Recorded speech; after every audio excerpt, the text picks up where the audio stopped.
Buenas tardes, mi nombre es Manuel Antonio Contreras Martínez, mi número de matrícula es AL 106395 y vamos a dar una explicación de la introducción de la materia de Introducción al Derecho de la maestra Cecilia Durazo Alvarado. Este es el proyecto integrador de la cual vamos a explicar.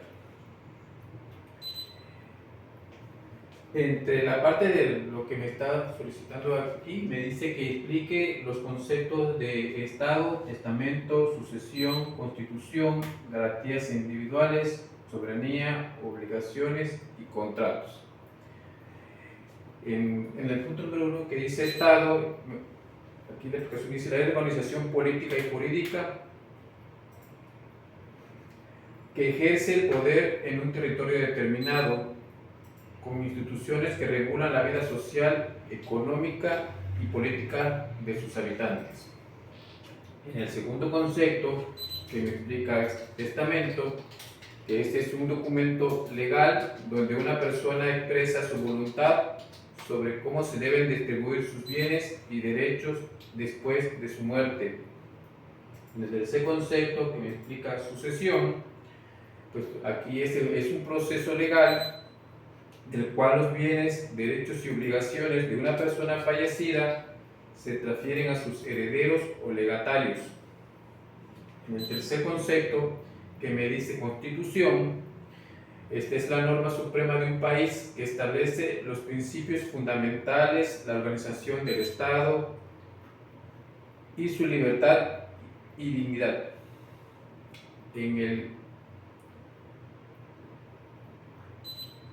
Los derechos y deberes de los ciudadanos. En el punto número 5, que son garantías individuales, vamos a definir que son derechos fundamentales que protegen a la persona contra abuso del Estado y garantizan su libertad y dignidad.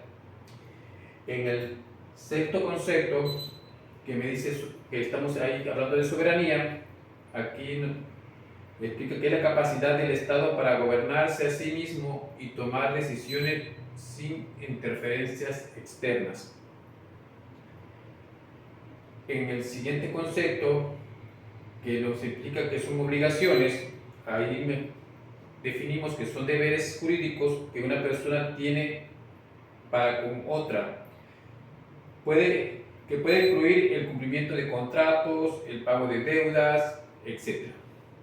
Y por último, entre las definiciones tenemos contrato, que es un acuerdo entre dos o más partes que crean derechos y obligaciones regulados por el mismo derecho. Pues esta es la primera parte de lo que es en la parte de los conceptos y explicación de cada concepto.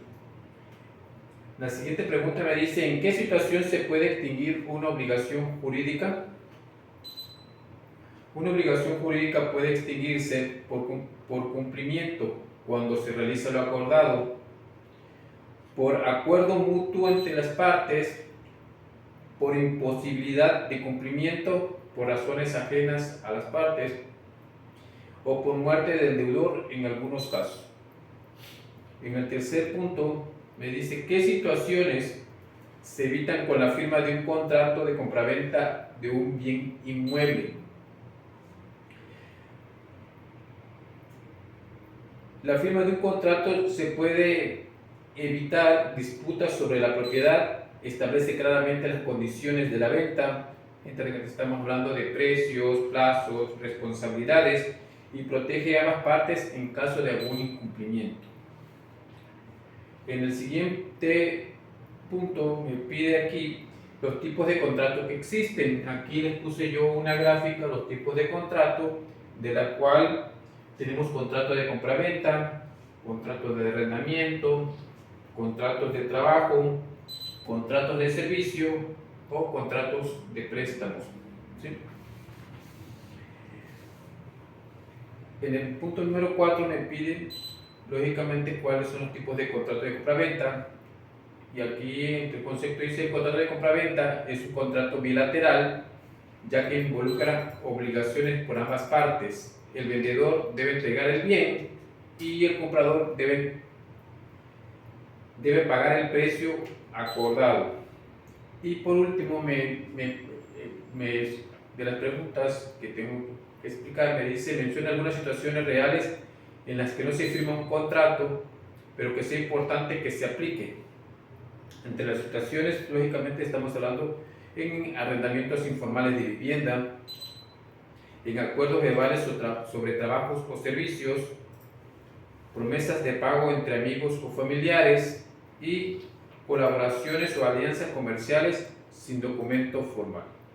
Pues esto es lo que acabamos de terminar de definir dentro de lo que es la introducción al derecho. Muchas gracias. Buenas tardes.